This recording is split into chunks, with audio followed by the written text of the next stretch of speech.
원희룡 장관하고 국토교통부 실무진들이 현재 1기 신도시를 돌면서 주민간담회를 하고 있단 말이죠. 노후도시 특별법 때문에. 근데 이번에 평촌을 갔을 때 재건축 얘기를 할 줄 알았더니 여기에서 리모델링에 대한 얘기를 꺼낸 거예요. 지금 제목에서 보시는 이거 하나뿐만이 아니고 여기 안에는 두 가지 더, 그러니까 총 세 가지의 특례안을 가지고서 좀 제시를 했습니다. 첫 번째는 리모델링의 가장 아킬레스건이라고 할 수 있는 내력벽 철거.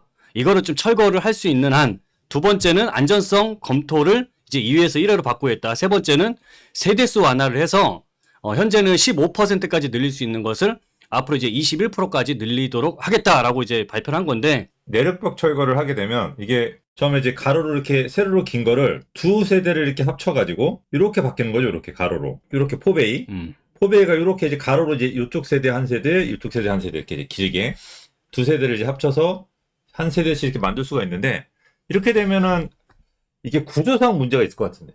이게 구조상 내력벽 철거라는 게 모든 내력벽을 내부에 있는 층거를 철거하기는 좀 어렵고요. 리모델링이라는 게 한계가 있다 보니까 일단 현재 내력벽 철거가 될지 안 될지에 대한 부분들에 대한 리스크가 좀 있는 것 같아요. 법안이 통과가 돼야 되는데 그러니까 이제 법안을 통과시키기 위해서 법안을 제안하겠다라고 이제 일단은 신도시에서 밝힌 거기 때문에 일단은 3분기 안에 정도는 아마 논의가 되기 시작을 할 건데 통과 여부를 좀 먼저 봐야 될 것 같고요. 이제 내력벽 철거는 뭐 그렇다 치고 네. 이제 세대수 완화를 얘기하는데, 이 세대수 완화가 예를 들어 조합원이 100명인데 원래 15세대가 늘어나는데 이게 21세대로 바뀌는 거잖아요. 그렇죠. 그럼 6세대가 늘어나. 그러면은 요게 리모델링 하는 비용이 요즘 비용이 많이 비싸졌단 말이에요. 네. 그래서 공사가 세대수 늘리는데 뭐 4억 정도가 들어간다면 10억짜리 아파트를 공사비 4억을 빼면 한 세대당 6억이 남는 거 6억에. 네. 그죠? 그 6억에 남으면은 6세대니까 36억이 남아요. 네네. 그걸 조합원 100명이 나눠 가지면 한 3천. 사람당 3,600만 원. 네. 그러니까 10억짜리 아파트에 물론 뭐 비용까지 치면은 한 사람당 한 3천만 원 정도. 네네.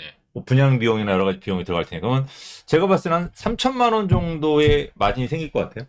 3천만 원 정도 한 집당. 그러니까 이 세대수 하나가 3천만 원 정도의 추가 부담을 좀 줄일 수 있다. 아주 크진 않죠. 그 2억 6천 추가 부담금 낼 거 2억 정도로 좀 줄어든다. 이렇게 이해하면 편할 것 같네요. 네, 이제 그런 효과가 있는데, 리모델링 대상이 저희가 좀 약간 관심 있게 보셔야 될 이유를 저희 이렇게 찾았어요. 첫 번째가 지금 수도권의 새 아파트, 강남권의 새 아파트들 가격이 굉장히 많이 뛰었어요. 고점 대비 한 15% 정도의 시세가 지금 안정권으로 이제 만들어지고 있습니다. 그리고 요즘 뭐 압구정이나 여의도라든지 목동이나 이 재건축 아파트들의 이제 조감도, 실제로 안전진단 통과되고 조감도가 이제 나오면서 사람들이 갑자기 인기가 많아졌어요. 그러니 압구정 같은 경우는 고점이 굉장히 비쌌었죠. 36억, 7억이었었는데 그게 31억까지 빠졌다가 최근에 35억까지 거래가 됐어요. 그러니까 이제 고점에 거의 회복하고 있다. 그래서 재건축 아파트도 정말로 괜찮은 것들은 금매가 별로 없어요. 그런데 그 주변에 20년차 아파트들, 요것들이 그나마 좀 금매가 있어요. 얘네들은 좀 애매한 거야. 실입주하기도 애매해. 아파트 연수가 있다 보니까. 그리고 전세도 낮싸. 그러다 보니까 강남권, 잠실권이라든지 뭐 서초권, 용산권에서도 이런 20년차 된 리모델링 대상되는 아파트, 이 애매한 아파트들이 금매로 아직은 남아있다. 그리고 아직 되게 좋은 조건이지 않을까? 그래서 이런 게 어떤 식의 이제 가치가 있나를 오늘 저희가 살펴보는 시간을 가지면 될 것 같아요. 그래서 자, 리모델링 대상 아파트가 과연 틈새일지, 아니면 이게 진짜 가치가 없으니까 사람들이 안 사는 건지, 이 두 가지 내용을 한번 살펴보도록 하겠습니다. 먼저 이 리모델링 아파트들 이 기준을 보게 되면 15년 차 이상의 리모델링 가능하고, 재건축은 30년 이상이어야 돼요. 정말 낡은. 그러니까 이 중간에 좀 어중뛰죠. 네. 그리고 이제 안전진단 같은 경우도 BC 등급, 재건축은 D 등급이어야 돼요. 굉장히 차이가 크죠. 그리고 사업성이 리모델링 용적률 200% 이상 단지는 재건축이 쉽지 않다. 왜냐면 늘어나는 아파트 세대수가 적으니까, 정말 비싼 아파트 아니면. 그리고 재건축은 용적률 200% 미만은 재건축으로 무조건 가야 되고, 이런 차이. 그래서 용적률이 현재 지금 300%인 아파트들도 있거든요. 그럼 얘네들은 재건축하면 용적률이 250% 줄어요. 그 재건축 안 되는 거잖아요. 그래서 얘네들 같은 경우는 리모델링 무조건 할 수밖에 없어요. 그러니까 그러다 보니까 싸. 그럼 얘네들이 리모델링 했을 때 그 가치가 어떨까? 이거를 오늘 논하는 시간을 가질 거예요.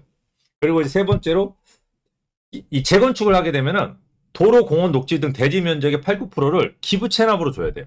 그러니까 용적률, 내가 땅을 그만큼 내놔야 되고, 그 다음에 용적률 250% 이상을 쓸 수 있는데, 그러면 늘어나는 세대수의 절반은 임대주택 줘야 돼요. 실제 늘어나도 50%가 늘어나도 25%는 쓸 수 있지만 25%는 임대주택을 줘야 되니까 이게 또 주민들 반대가 되게 심하더라고요. 또 재건축 초과이익 환수를 내야 되잖아요. 리모델링 초과이익 환수 없잖아요. 네. 이런 세금 부분적인 것도 분명히 있고요. 그래서 이 리모델링과 재건축의 차이점이고, 이 리모델링의 단점 세 가지가 있어요. 큰 단점 세 가지. 그래서 리모델링을 할 수밖에 없는 단지를 리모델링 하면 좋은데, 요즘 리모델링이 인기가 없는 이유 첫 번째, 공사비에 있습니다. 공사비가 재건축하고 못지않다. 그러니까 우리가 둔촌의 현대 1차가 2018년도에, 욕하는 거 아닙니다. 2018년도에 평당 400만 원에 계약을 했는데, 이게 본계약 때 600만 원 올랐어요. 그리고 실제로 공사가 들어가려고 하니까 지금은 800만 원 안 주면 안 되겠대. 그러면 지금 재건축이 800이거든요. 그러니까 재건축하고 가격 차이가 안 나. 옛날에 리모델링이 싸다고 생각했는데. 그러니까 최근에 이 리모델링 공사비가 굉장히 많이 뛰고 있다. 이게 좀 많이 단점이에요. 그리고 서울 리모델링 유형인데 우리가 일반적으로 저비용 리모델링이라고 그래가지고 밖에다 좀 늘려서 이렇게 붙이는 형태. 그리고 앞에다가 조그만 커뮤니티 시설 하나 만드는 정도. 이 정도면은 리모델링에 대한 비용이 비싸지 않은데, 최근에 만드는 리모델링은 전부 다 수평 중축이라고 그래가지고 이렇게 옆에다가 크게 붙여요. 붙여서 지하에 주차장도 넣고 위에 차 없는 부분도 공원도 이렇게 만들어. 이래야지 가치가 올라가니까 이렇게 수평 중축을 또 하고, 두 번째로 수직 중축. 그래서 또 아까 보셨던 15% 늘어나는 세대수를 21%로 늘리면은 옆으로 늘리는 데는 한계가 있어요. 그러다 보니까 위로 올려야 돼요. 그럼 위로 올리면은 구조적인 부분도 분명히 문제가 있기 때문에 구조 보강을 많이 해줘야 돼. 그러면 또 금액이 굉장히 올라가는 거야. 어떻게 보면 재건축보다 더 올라갈 수 있어요. 이 두 가지를 동시에 하게 되면. 그러니까 이런 금액적인 부분에 굉장히 큰 단점이 있고, 자, 두 번째 단점은 동굴형이다. 그러니까 구조가 굉장히 안 좋다. 네모난 형태의 아파트를 리모델링 하게 되면, 자, 요대로 이제 늘어나서 옆으로 늘어나면 좋은데, 이게 이렇게 앞으로 이렇게 늘어나는 거예요. 리모델링 이렇게. 그러다 보니까 투베이에 굉장히 길게 나오는 거죠. 아파트 형태가. 요거는 30평형대로 늘어나는 건데, 자, 36평형. 더 큰 것도 늘어나봤자 위아래로만 늘어나는 거죠. 구조적인 부분에서 굉장히 큰 단점이라고 할 수 있고, 세 번째로 이 층간소음의 문제예요. 제가 이걸 따왔는데, 이 경량충격음이라고 그래가지고 이 생활소음, 우리가 청소하거나 말하거나 어떤 음악을 틀어놓거나 이것들은 어떤 구조체에서 막을 수가 있어요. 벽이라든지. 근데 이 중량 충격음이 있어요. 사람이 이제 걸어가는 충격음. 요거는 리모델링을 해서 해결하려면 슬라브, 바닥을 두껍게 깔아줘야 돼요. 그런데 바닥을 두껍게 깔아주면 리모델링은 층고 확장이 안 되잖아요. 재건축은 층고를 많이 올릴 수 있는데. 그러니까 되게 층고가 가뜩이는 낮은데, 왜냐면 소방이나 이런 게 강화돼가지고 지금 리모델링을 하게 되면 아파트 층고가 더 내려와요. 근데 거기다가 또 바닥을 올려버려요. 그러면 어떻게 될까요? 저같이 키 큰 사람 머리가 다요? 설마. 농담이고 이런 부분들이 있기 때문에 요즘 짓는 아파트 구조들 층간 소음 때문에 바닥에 철근을 벽하고 옛날에는 다 무조건 연결했거든요. 네. 그럼 바닥에 뛰는 소리가 벽으로 들렸는데 요즘은 이거 분리를 시켜요. 그러면 전달이 안 되잖아요. 근데 요즘 이거는 기존에 해놓은 거기 때문에 이런 층간 소음에 굉장히 약하다라는 이제 세 가지 단점을 가지고 있습니다. 일단은 재건축은 단지 배치를 자유롭게 하고 또 조경이라든지 또는 편의시설들 배치를 굉장히 효율적으로 할 수 있잖아요. 근데 리모델링은 현재 앉아있는 아파트 그 입지를 변경시킬 수 없다 보니까 단지 배치가 일단은 자유롭지 않을 것 같고, 왜냐면 이제 단지 배치를 좀 잘만 하면은 단지가 전체적으로 조망권들을 고르게 이제 가져갈 수 있는데 향 자체가 일단 고정돼 있다라는 그런 단점들을 갖고 있다고 할 수 있죠. 그래서 조망권이라든지 향만 좀 틀어놔도 아파트의 가치를 조금 더 높일 수 있는데 그게 좀 제한적이라는 게 큰 단점 중에 하나죠. 제가 아까 틈새라고 그랬잖아요. 네. 이 리모델링이 틈새인 이유, 네. 그리고 리모델링을 할 수밖에 없는 아파트들, 그러니까 재건축을 못하니까 싼 아파트들, 위치가 되게 좋은데도 불구하고 이런 아파트들 리모델링을 할 수밖에 없는 그런 구조. 어떤 아파트가 리모델링을 하는지 보면은, 자, 첫 번째로 이 용적률 부분이에요. 2종 일반 주거지였는데 현황 용적률이 280%예요. 근데 리모델링을 했더니 390%가 된 거예요. 이건 재건축은 불가능하거든요. 그쵸. 재건축은 용적률이 250% 이하니까 오히려 세대수를 줄여야 돼요. 3종 같은 경우도 용적률을 255%. 근데 여기 350%까지 늘어나니까. 최대가 300인데. 네, 300이니까. 네네. 그러니까 이 세대수가 늘어나는 거. 그래서 리모델링 전후 계획 용적률 다른 아파트 단지를 살펴보면은, 자, 이천의 골든맨션도 298에서 340% 늘었어요. 자, 오금동의 아남 아파트 280에서 390% 늘었고, 자, 송파 성지 아파트는 더 심해요. 270에서 430까지 늘었어요. 오. 그러니까 엄청나게 430은 재건축에서 불가능한 거거든요. 역세권 네. 공밀 개발이나 둘 수 근데 있는.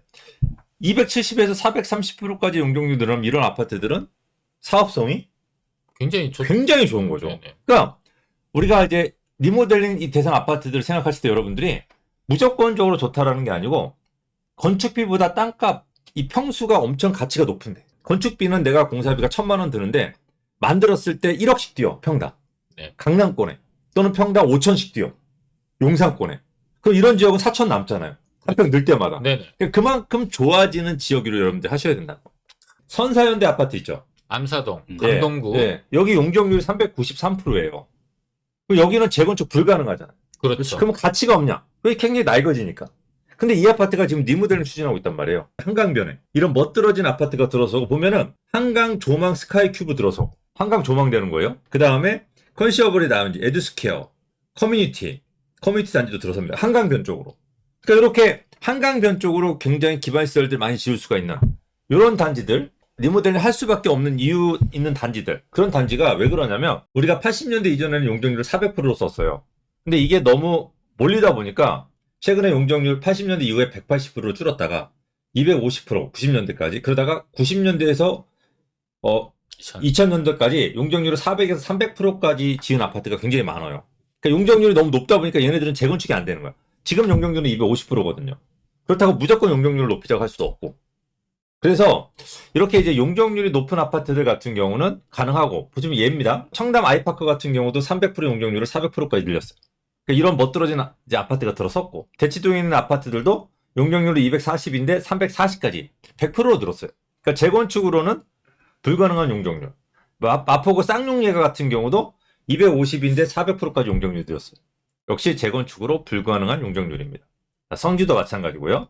그래서 이런 쌍용건설 이런 좀 약간 뭐라 그럴까 단지가 작은 아파트 리모델링도 많이 추진하고 있고 그다음에 요거는 극동 아파트인데 이게 단지가 굉장히 큰 아파트예요. 옥수동. 네, 옥수동. 그 단지가 작은 아파트가 아니고 큰 아파트인데 오래된 낡은 아파트를 이렇게 한강변 쪽 한강이 보이는 쪽으로 이렇게 멋들어지게 만들어줘요. 그러니까 이렇게 대단지들 같은 경우도 많이 추진하고 있고 그래서 보통 일반적으로 리모델링 지금까지 했던 단지들은 다 세대수가 작아요. 50세대, 299세대, 300세대, 200세대인데 최근에는 1700세대, 옥수국동 1000세대 대단지 리모델링도 이제 가능하다는 거죠. 이제 이런 것들이 들어서면서 이제 시장이 조금씩 바뀌고 있어요. 리모델링에 관해서. 그래서 이 수도권의 리모델링 주요 사업단지를 보게 되면 완료된 지역들 개포동, 이천동, 잠원동, 송파, 둔촌, 목동 근처 그 다음에 나머지는 분당이에요. 지금 리모델링 추진 단지들이 신도시 아니면 강남권인 거예요. 이거 분명히 이유가 있겠죠. 사업성이 세대수가 많이 안 늘어나니까 그 네. 작은 세대수를 팔았을 때도 수익이 좀 날 수 있는 곳이 네. 돼야 되겠네요. 네. 그래서 어떤 지역 리모델링 수익이 극대화될 수 있는. 그래서 리모델링 될 수 있는 조건 아파트 제가 세 가지를 말씀드릴게요. 첫 번째가 세대수가 작은 아파트일수록 리모델링이 빨리 돼요. 다른 방법이 없으니까. 아까 보셨던 극동 아파트 정말 멋있었잖아요. 네. 근데 사실 그 아파트는 리모델링 하면 안 돼요. 주민들이 재건축에 대한 생각도 분명히 있을 것 같아요. 그러니까 재건축해야 돼. 그래서 네. 한강 조망이 많이 나오게. 네. 층성 하나 받아가지고. 네. 물론 이제 산 밑에 있지만 최대한 높게 어떻게 하든 서울시를 설득해서. 그래서 멋들어지게 웬만하면 한강 조망 다 나와야지. 그렇죠. 근데 지금 리모델링을 되면 뒤에 동안 안 나온단 말이에요. 그러니까 그런 아파트들은 리모델링 실제 진행하지만 실제로는 리모델링 결과 있는 아파트들 가격대가 재건축보다 낮거든요. 그러면 이제 리모델링 안 될 가능성이 높으니까 여러분들이 리모델링을 본다면 세대수가 작은 아파트. 그래야 또 금액이 싸잖아요. 그래야 수익이 극대화되거든요. 자, 두 번째로는 강남이나 한강이나 용산 쪽에 그쪽에 해야 돼요. 그래서 용적률이 높아서 왜 재건축 안 되네? 네. 그래서 저렴한 아파트 이런 아파트로 나오는 게 좋고 세 번째로 주변 대단지 시세가 굉장히 높은데 그래서 하이엔드로 지었을 때 통하는 아파트. 작은 단지지만 하이엔드로 컨셉을 이왕이면은 잡았을 때 리모델링을 할 때 예를 들어서 내가 지금 한강이 보이는 13억, 15억 아파트야. 네. 여기에다 3억을 들여서 18억이 들어가잖아요. 근데 그렇게 해서 20억, 22, 3억짜리 아파트를 짓느니 여기다 5억을 들여. 그럼 내 15억에다 5억 하이엔드로 지어버리는 거야.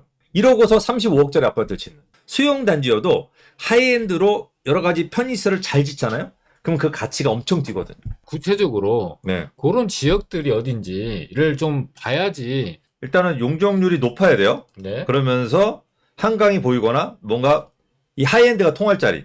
제가 먼저 추천하면은 요 삼성 리버일. 그래서 요 한남동에 삼성 리버빌 아파트가 지금 20평형대가 10억 정도 합니다. 현재 시세에 물건 나온 것도 한 10억 정도 하거든요. 근데 한강 조망이 나오는 게 이거를 내가 리모델링비로 3억 5천, 4억 정도를 들이면 30평대 아파트 바뀌어요. 그럼 내 돈이 13억 5천 정도 들어가잖아요. 근데 여기서 한남 뉴타운 바로 옆에 껴있는 요게 새 거로 바뀌면서 한강 뷰가 보이는 아파트가 얼마일까? 30평대가. 한남 뉴타운하고 인접해 있고 또 한남 뉴타운의 가치가 높은 만큼 주변에 이제 단지의 크게 차이 때문에 가격 차이는 좀 나겠지만은 30평대니까 25억에서 28억 정도? 그러니까 어쨌든 뭐 적게 봐도 23억에서 22억. 네네. 그러면은 내가 13, 4억 들여서 20억 이상 되는 아파트 무조건 받을 수 있는 거잖아요. 그렇죠. 그러니까 이런 것들이 언젠가는 리모델링을 하게 되면 그 가치를 바라는 거죠. 그러니까 이게 지금 당장 여러분들 사라는 얘기가 아니고 한남 뉴타운이 완성돼서 한남 뉴타운을 못 사. 너무 비싸니까. 너무 비싸서. 네. 갖고 싶어. 근데 나 돈 없어. 근데 한남 뉴타운의 네. 인프라는 왜? 이용하고 싶어. 왜 우리가 명품백 갖고 싶은데 내가 아직 고등학생이 돈 없어. 그러면 어떻게 하죠? 짝퉁. 진짜가 아닌 걸 사잖아요. 그렇죠. 그죠? 그것처럼 이게 가짜긴 한데 한남 뉴타운은 아니죠. 네. 네. 근데 충분히 그 값어치가 있다라는 거죠. 그래서 그러니까 한강변 쪽이라든지 강남 쪽에서 여러분들 찾아야 돼요. 또 하나는 뭐 한강 우성 아파트도 이것도 30평대가 13억인데 13억. 근데 이것들도 나중에 리모델링을 하게 되면 어떻게 될까요? 뭐 예를 들어 20평대가 12억이야 지금. 11억대 5천 12억. 네. 그러면 내가 15억 정도 들였을 때 한강 보이는 30평대로 바뀌었어. 그러면 20억까지 가지 않을까 무난하게? 그렇죠. 그죠? 그럼요. 지금 네. 현재 한강 보이는 노후 아파트 2동짜리, 3동짜리가 한 17억 대 정도 하고 있거든요. 여기 일대가. 그러니까 새 아파트로 바뀌고 편의시설과 다 현대식으로 바뀌면은 20억은 넘게 당연히 넘어야겠죠. 자, 제가 이제 또 하나 이제 요 압구정에 대원 칸타빌 아파트예요. 네. 자, 용적률이 290%예요. 근데 290%는 재건축 안 되잖아요. 안 되죠. 그렇죠. 왜냐면 세대 좀 줄여야 돼. 기부 체납할 땅도 없거든요. 여기 좁아서. 네. 근데 이런 아파트가 만약에 리모델링을 해. 네. 그래서 지금 가격대가 자, 요 아파트가 이제 30평대가 18억이에요. 그럼 내가 여기다가 4억에서 5억을 들여가지고 이게 40평대로 바뀌었어. 그러면은 18억에 4억이니까 22억, 23억. 네. 근데 여러분들 압구정 재건축 저 보셨죠? 바로 건너편에 보셨죠? 조감도 이번에. 조망도 와, 네. 엄청나더라고요. 그럼 압구정에 지금 40평대가 얼마일까? 지금 현재가 한 40억대에서 음. 50억대 정도 하니까 40평대가 그러니까 50억에서 60억이니까 네. 얘가 그 절반 가격만 간데도 30억이에요. 그러네요. 네. 그러니까 이렇게 압구정 바로 건너편에 재건축이 안 돼서 싼 것들. 재건축 되는 것들은 비싸요. 압구정 땅값을 엄청 비싸게 받으니까. 근데 뭐 노대호가 싫다. 그럼 이제 도로변 쪽에 붙은 나홀 아파트도 괜찮아요. 대로변 쪽 조금 더 주더라도. 그럼 그런 것들 같은 경우는 리모델링하기도 훨씬 더 쉽고. 그러니까 이런 압구정, 또 신사, 또 강남 또 이쪽 반포 쪽을 또 빼놓으면 또 속상하죠. 네. 섭하죠. 여기서 이거 괜찮겠네. 네. 자, 이 반포 회미리 아파트, 회미리 아파트, 이런 것들 이제 우리가 뭐 30평대, 자, 매매 가격이 이게 한 13억 정도 하는데, 그죠? 네. 12억? 12억, 뭐 좀 금매로 찾으면 조금 더 싸게 살 겁니다. 네. 이런 아파트가 현재 용적률이 290%예요. 오. 안 되잖아요. 네. 근데 이게 나중에 경부고속도로 지하했잖아요. 그렇죠. 근데 건너편에 이게 이제 40평대로 바뀌었다.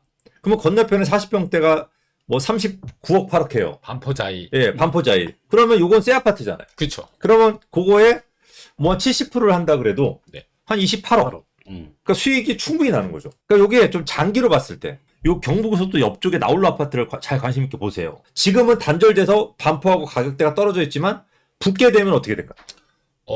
바로 인프라도 같이 네. 이용할 수 있고 그다음에 녹지도 만들어지고 음. 이렇게 들어보니까 보통 이제 우리 시청자분들이 생각하기에 리모델링은 재건축보다 사업성이 떨어져 이렇게 이제 단순하게 알고 계시는데 투자금 대비 가성비로 따지게 되면은 15억, 20억짜리가 뭐 한 30억 정도 되면은 재건축보다도 훨씬 더 작게 들어가면서 상당히 높은 수익도 기대해 볼 수 있는, 물론 골라서 잘 구분하셔서 투자해야겠지만은 충분히 사업성이 나온다라는 거를 김권 대리님 설명해서 좀 들을 수 있네요. 여러분들이 이런 걸 잘 보셨다가 지금 좀 약간 이런 것들 위주로 좀 금매들 가서 가격대를 갖다 좀 저렴하게 얘기를 하세요. 저렴하게 주면 사는 거고 아니면 마는 거고. 그렇죠. 그나마 이거 얘네들이 좀 금매로 나오는 거거든요. 그래서 이런 것들을 한번 노려보시고 잘 찾아보신다고 한다면 구조적인 부분들 때문에 공사비가 한 5천만 원도 늘어날 수도 있어요. 근데 이제 5천만 원이 늘어났을 때 그게 피해로 가는 아파트가 있고 5천만 원이 늘어나도 또 1억이 공사비가 늘어나더라도 한강 조망이 더 잘 나오게 된다고 한다면 더 가치가 올라가는 아파트가 분명히 있다라는 거죠. 요즘 일군 건설사들이 이렇게 리모델링에 대한 내부 구조에 대한 특별반 자체가 아예 별도로 만들어져서 그것만 연구해서 리모델링 수주를 따내기 위해서 노력을 한답니다. 그러면 지금 현재 우리가 알고 있는 어떤 동굴식 구조만이 아니라 단점들이 좀 개선되는 방향으로 바뀔 수 있기 때문에 지금 현재 추진되고 있는 게 아니라 앞으로 추진될 곳들에 대해서 기대감 좀 더 가지셔도 좋지 않을까라고 생각을 합니다.